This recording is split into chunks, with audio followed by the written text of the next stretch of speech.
In this lesson, we're going to take a look at the Houdini Workspace. At the top, you'll find a number of tools which we can use in our work.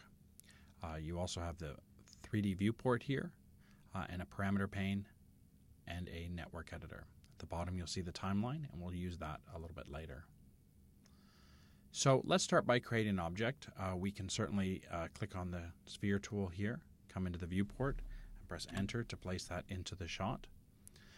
Now, once we have that, you'll see that there are parameters for the top level, otherwise known as the object level, and there is the node placed for that.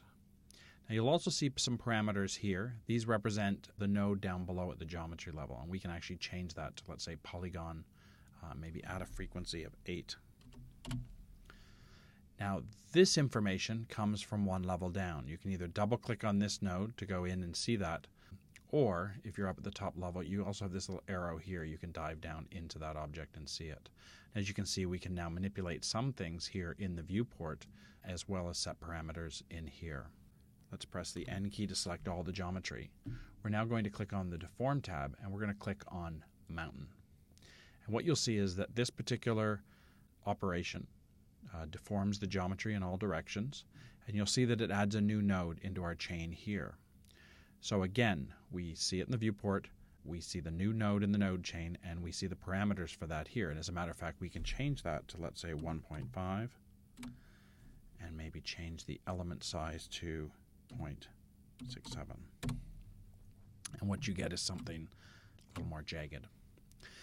Now, with the node network, you can actually go to the different nodes. So we can go back to the sphere node, for instance, and say, you know what, we really could use a little bit more detail in there. So let's press 18, and you'll see that that gives us a better, more detailed shape at the end. Now we can also, let's go into here and press N to select everything. We can add nodes other ways. For instance, we can press Tab key, and we can add, let's say, color, and that will add a new node into the chain.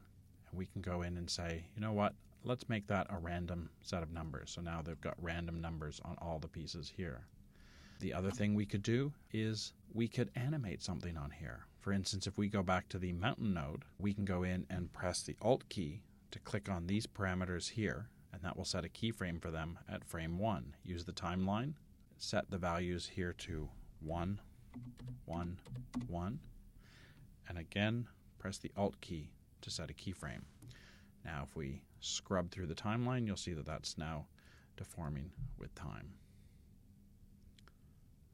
Now, it's a little jagged, so again, if we wanted to, we could press the N key. What we'd like to do is make a change to this, but don't do it here in the viewport. We'll do it here in the network editor. So if we press the Tab key, and we type subdivide, S-U-B-D, we can add a node here into this view and wire it up.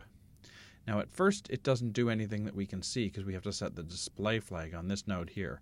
But now we see a subdivided point of view of this, and we can see that animated.